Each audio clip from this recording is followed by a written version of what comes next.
सरल computer YouTube channel पर आप सभी साथियों का हार्दिक स्वागत है। आज की वीडियो बनाने वाले हैं भिवानी बोर्ड की जो साइट पर 10वीं और +2 के एग्ज़ाम फॉर्म भरने हैं सेशन 2022-23 के, उसके बारे में। तो साथियों, पिछली वीडियो में बताया गया था कि स्कूल इन्फॉर्मेशन कैसे भरें, बच्चों की स्ट्रेंथ कैसे भरें, टीचिंग स्टाफ की स्ट्रेंथ कैसे भरें, और बच्चे SC कितने हैं, BC कितने हैं, जनरल कितने हैं, इन सब चीज़ों के बारे में पिछली वीडियो में बता चुका हूँ। अब आगे सेकंड पार्ट है कि यहाँ पे स्टाफ डिटेल कैसे भरें, स्टाफ डिटेल भरने के बाद स्टूडेंट रजिस्ट्रेशन कैसे करें, उनके बारे में। तो चलिए साथियों, सबसे पहले हमने हमारा ब्राउज़र ओपन करना है। ब्राउज़र ओपन करने के बाद उसमें लिखना है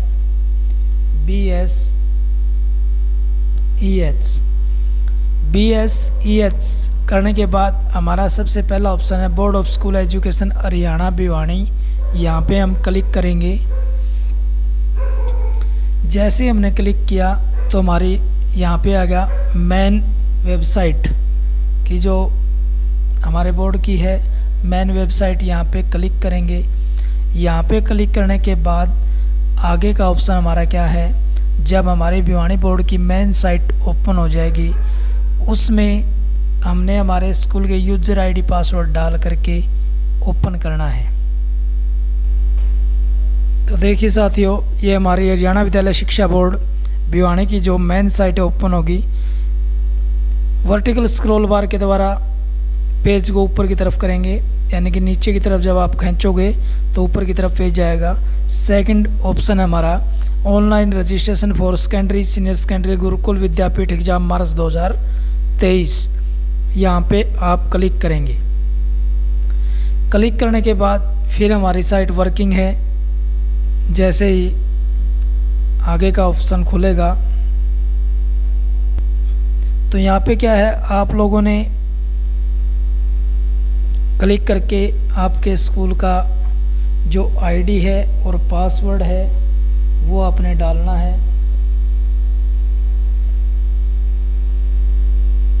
जैसे यहाँ डालेंगे, यहाँ पे स्कूल ID और पासवर्ड डालने के बाद इस प्रकार का इंटरफेस आपके सामने आएगा। इस प्रकार का इंटरफेस सामने आने के बाद आपने होम पे क्लिक करना है। होम पे क्लिक करने के बाद आपने जहां पिछली वीडियो में बताया गया कि स्कूल की इन्फॉर्मेशन, टीचिंग स्टाफ की डिटेल और बच्चों की डिटेल कि कितने बच्चे आपके 10वीं में हैं, कितने बच्चे आपके +2 में हैं और कितने बच्चे SC कितने BC हैं, यहाँ तक की पिछले वीडियो में मैं बता चुका हूँ। अब क्या स्टाफ डिटेल। स्टाफ डिटेल में आप लोगों ने क्या करना है, स्टाफ पेंडिंग वेरिफिकेशन पे क्लिक करेंगे। यदि आपका स्टाफ इस लिस्ट के अंदर आपके स्टाफ का नाम है तो आप एक्सेप्ट करेंगे। यदि आपका स्टाफ इस लिस्ट में नहीं है तो आप यहाँ से करेंगे रिजेक्ट। जैसे हमारे कुछ स्टाफ सदस्य का ट्रांसफ़र हो गया तो आप यहाँ से रिजेक्ट करेंगे। रिजेक्ट करने के बाद आपके स्कूल की ID से यहाँ से चला जाएगा। और यदि यहाँ आपका कोई स्टाफ सदस्य है तो एक्सेप्ट के पे क्लिक करेंगे। अन्यथा आपके स्कूल में यदि कोई नया स्टाफ आया है तो स्टाफ रजिस्ट्रेशन पे क्लिक करेंगे। स्टाफ रजिस्ट्रेशन पे क्लिक करने के बाद यहाँ पे एम्प्लॉय टाइप करेंगे आप गवर्नमेंट। यहाँ पे एम्प्लॉय ID डालेंगे। उसके बाद एम्प्लॉय नेम, एम्प्लॉय नेम के बाद एम्प्लॉय की डेट ऑफ बर्थ क्या है वो डालेंगे। उसके बाद पहले हमने डेट ऑफ बर्थ में ईयर डालनी है, फिर मंथ, फिर डे, फिर उसका जेंडर सेलेक्ट करेंगे, मेल है फीमेल है, फिर हमारे स्टाफ सदस्य की ईमेल ID, उसके बाद उनका मोबाइल नंबर डालेंगे। मोबाइल नंबर डालने के बाद आप लोगों ने उसको करना कि ब्लाइंड है या फिर कोई भी उसको हैंडीकैप है वो करेंगे, यदि नहीं है तो नन करेंगे। उसके बाद आपके स्कूल के हेडमास्टर का नाम या प्रिंसिपल का नाम, फिर आपने स्टाफ का आधार नंबर डालना है जिसका भी आप रजिस्ट्रेशन कर रहे हैं, उनका फादर नेम डालना है, एम्प्लॉय टाइप डालना आपने, रेगुलर है या फिर एडहॉक पे है या गेस्ट है, कॉन्ट्रेक्चुअल है, जो भी है। उसके बाद प्रेजेंट एड्रेस, स्टाफ का जो एड्रेस है जहाँ स्टाफ वर्तमान जो एड्रेस है वो डालोगे। वर्तमान एड्रेस डालने के बाद आपने उनकी प्रोफेशनल डिटेल डालनी है कि किस पोस्ट पे है। उसके बाद उनकी लैंग्वेज सिलेक्ट करनी, जैसे हमने यहाँ पे लेक्चरर कर दिया। लेक्चरर करने के बाद एकेडमिक क्वालिफ़िकेशन क्या है उनकी, किस क्लास को वो पढ़ाते हैं, उसके बाद कौन से सब्जेक्ट पढ़ाते हैं। जैसे यहाँ बहुत कर दिया, लेक्चरर है तो दोनों क्लासों में पढ़ा रहे, तो किस सब्जेक्ट को पढ़ा रहे हैं। उसके बाद डिस्क्वालीफाई बोर्ड एग्ज़ाम तो नो करना है आपने। यहाँ पे हमने हमारे अध्यापक साथी का करंट डेजिग्नेशन, जिस पद पर वे हैं उनका एक्सपीरियंस देना है, और फिर टोटल एक्सपीरियंस, जितना टोटल एक्सपीरियंस उनका बनता है वो दोगे। डेट ऑफ रिटायरमेंट, उसके बाद अध्यापक साथी का बैंक अकाउंट की डिटेल, और फिर करेंगे हम डिक्लेरेशन फ्रॉम प्रिंसिपल पे क्लिक और सबमिट पे क्लिक करेंगे। सबमिट पे क्लिक करने के बाद जब आपने सबमिट पे क्लिक किया तो सबमिट पे क्लिक करने के बाद आप लोगों ने पूरे स्टाफ की डिटेल इसी प्रकार आप फिल करोगे।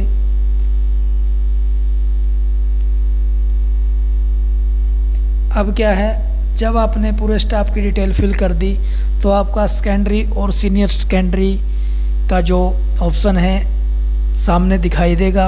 अब जैसे हमने 10वीं के बच्चों का रजिस्ट्रेशन करना है तो आप क्या करेंगे, सर्च स्टूडेंट बाय इनरोलमेंट पे क्लिक करेंगे।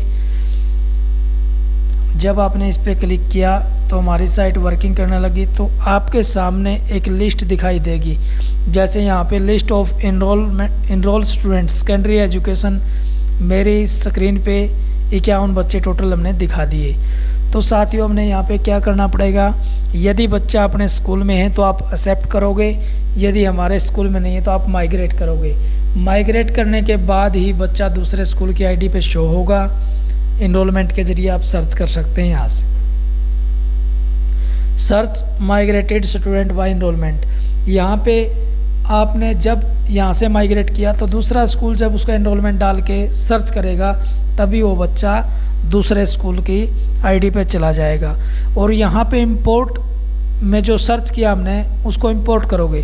जो इनरोलमेंट डाला, इनरोलमेंट डालते ही बच्चा शो होगा, उसको इंपोर्ट करने के बाद आपके स्कूल की आईडी में ही आएगा।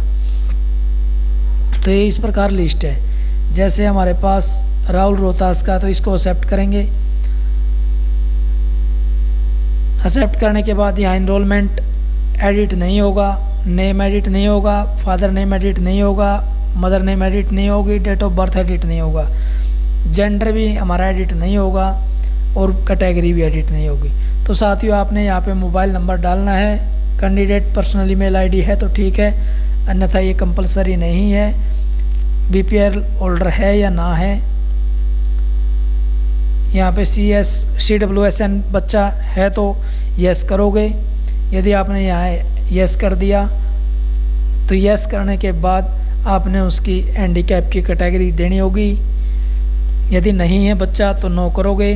उसके बाद इफ़ प्रोविजनल, यहाँ पे यदि किसी बच्चे का प्रोविजनल एडमिशन है तो यस करोगे, यदि प्रोविजनल नहीं है तो नो करोगे। कैंडिडेट का मोबाइल नंबर डालोगे। कैंडिडेट की ईमेल आईडी कंपलसरी नहीं है, यदि आपके पास है तो डाल दो, अन्यथा आप यहाँ स्कूल की भी डाल सकते हैं। बच्चा बीपीएल कार्ड होल्डर है तो यस, नहीं है तो नो।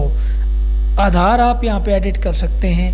यदि किसी बच्चे का आधार गलत है तो आप यहाँ से इस प्रकार एडिट कर सकते हैं। परमानेंट एड्रेस स्टूडेंट का डालोगे। उसके बाद आपने डिस्ट्रिक्ट सिलेक्ट करना है, पिन कोड डालना है, अपडेट कर दोगे। अपडेट करने के बाद आगे क्या आएगा, बच्चे का आधार आएगा, वो जो है बच्चे का फ़ोटो, जैसे हमने ये पहले कर दिया अजय कुमार। अब इसके देखते हैं हम एडिट करके। जैसे हमने किया इसकी पूरी डिटेल, पर्सनल डिटेल डाल दी, कंप्लीट कर दिया, अपडेट। अपडेट करने के बाद आपने यहाँ पे क्या करना है, बच्चे का फ़ोटो और बच्चे के सिग्नेचर। जैसे ही आप बच्चे के सिग्नेचर और फ़ोटो अपलोड करेंगे तो उसके तुरंत बाद आपका सब्जेक्ट का ऑप्शन दिखाई देगा। तो आपने बच्चों का सब्जेक्ट डालना है। जैसे हमने इसके ये पवन कुमार के साइन और ये डाल दिए, प्रोसीड किया। प्रोसीड करने के बाद यहाँ पे क्या है, इसके सब्जेक्ट भी डालने हैं। ऑप्शनल सब्जेक्ट बच्चे पे क्या है, Hindi, English, mathematics, social science, science बच्चे के सब्जेक्ट हैं। और ऑप्शनल क्या है, फिजिकल हैं या फिर इस पे संस्कृत है। उसके बाद आई एग्री करेंगे। आई एग्री करने के बाद आपने क्या करना है, save as draft. Save as draft क्यों करते हैं, क्योंकि यदि आपने फाइनल सबमिट कर दिया तो आप बच्चे का कोई भी ना सब्जेक्ट एडिट कर सकते, ना आधार कार्ड एडिट करते। इसलिए सभी साथी एक बार सेव एज ड्राफ्ट में सेव करें। तो यहाँ पे सेव करने के बाद आपकी जो लिस्ट है वेरीफाइड स्टूडेंट लिस्ट पे क्लिक करोगे तो यहाँ पे दिखाई देगी। यहाँ से एडिट करना है दोबारा तो आप कर सकते हैं। यदि आपने एडिट पहले ही फाइनल सबमिट कर दिया तो दोबारा कोई भी चीज़ एडिट नहीं होगी। किसी बच्चे का यदि फ़ोटो गलत लग गया, सिग्नेचर गलत लग गया तो फाइनल सबमिट न करें, पहले सेव एज ड्राफ्ट में सभी बच्चों को डाल लें। उसके बाद फिर आपने दोबारा फाइनल सबमिट पे क्लिक करके फाइनल करना है। तो ये तो था 10वीं का। अब क्या है +2 का। +2 का साथियों 2 तरीके से होगा, सर्च स्टूडेंट बाय इनरोलमेंट। इससे भी, इसमें वही बच्चे आएंगे अदर बोर्ड से हैं जिनका हमने अभी वो किया है इनरोलमेंट, नया इनरोलमेंट। हमारी आईडी पर सिर्फ वही बच्चे शो होंगे। अदरवाइज़ हमने 10वीं क्लास तक जो बच्चा पढ़ के आ रहा है उसका रोल नंबर से सर्च करना पड़ेगा। तो रोल नंबर डालोगे, यहाँ click to search Haryana board student, यहाँ पे क्लिक करोगे आप। यहाँ पे क्लिक करने के बाद यहाँ पे पासिंग ईयर, उसके बाद सेशन कौन सा है। जैसे यहाँ पे कोई भी बच्चा है 2022 में पास होया है, मार्च का सेशन था और उसका यहाँ पे इनरोलमेंट डाल के सर्च स्टूडेंट करोगे। जब आपने सर्च स्टूडेंट किया, सर्च स्टूडेंट करने के बाद यहाँ पे इंपोर्ट का ऑप्शन शो करेगा। बच्चे की डिटेल दिखाने के बाद आप इंपोर्ट करोगे। इंपोर्ट करने के बाद आप बच्चे की डिटेल भरोगे, फ़ोटो और सिग्नेचर अपलोड करोगे। यदि बच्चा हरियाणा बोर्ड का नहीं है, अदर बोर्ड का है, तो आपने बच्चे की 10th क्लास की SLC भी अपलोड करनी होगी। तो चलिए साथियों, आज की वीडियो में सिर्फ इतना ही। सभी साथियों से एक गुजारिश है, जो साथी चैनल पर नए हैं चैनल को सब्सक्राइब करें, वीडियो अच्छी लगे तो लाइक करें, कमेंट करें, शेयर करें। धन्यवाद।